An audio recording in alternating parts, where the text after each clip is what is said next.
Let's bring in retired Brigadier General Peter Zwack. He served as the U.S. Senior Defense Attaché to the Russian Federation. Now he's a global fellow at the Kennan Institute. Great to see you. We'll start there. But also, based off of Natasha's reporting, how common is something like this? Can you just set the context for folks who may not follow this as closely as you or some of your colleagues may have? Thank you for having me. This doesn't happen often, but it is not a one-off. But it seems like these type of operations, these exercises, approaching sensitive waters, both by sea, and there have been now, as we've seen, 2 in the last 2 years, but also increasingly by aircraft, a joint Russian-Chinese intercontinental bombers, for example, flying off through the Sea of Japan and up through the North Pacific. So there is a trend here now where the Russians and the Chinese know the world is watching, know we are watching.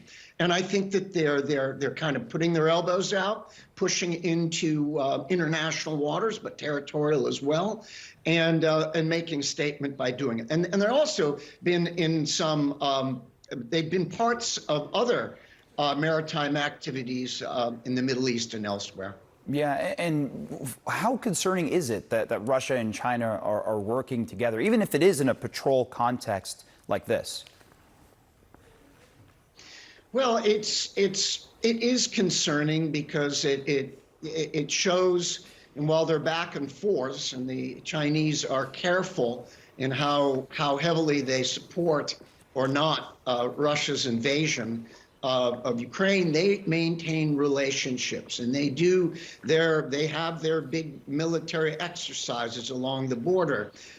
They do their naval, they do their aircraft. So it is serious. Now, if this switches more from demonstration, sailing next to each other, to interoperability, where they're conducting combat drills together, which is what we're always watching for, that becomes even more concerning. But the fact that they're out there, they're deliberately poking by doing it. They'll call it freedom of navigation. We do freedom of navigation too in other places, but this one is certainly pokes us in a sensitive area. Last point, got to remember, Alaska and the Aleutian Islands are part of the extended area, the water between what we call Greater Eurasia and the American continent. So this is a sensitive area that Japan and Korea and all that are in between. And they're poking in it. And quickly, I want to turn to Ukraine. There, as we've reported, an alleged assassination attempt or plot on Ukrainian President Volodymyr Zelensky. And I just want to get your read. We don't know if this was a Russian or a Russian informant, but is this type of plot or operation to be expected against a wartime leader like President Zelensky? I hate to say it, but it is not fully unexpected. Yes, I think that, and especially a wartime leader who has exhibited extraordinary leadership with his nation in standing up to the Russian aggression, and he is also an international figure, as we've seen. So. Remember, Russia, Ukraine, they are distinct nations. The Ukrainians will remind us, but they're interwoven in history and family and links and all of that.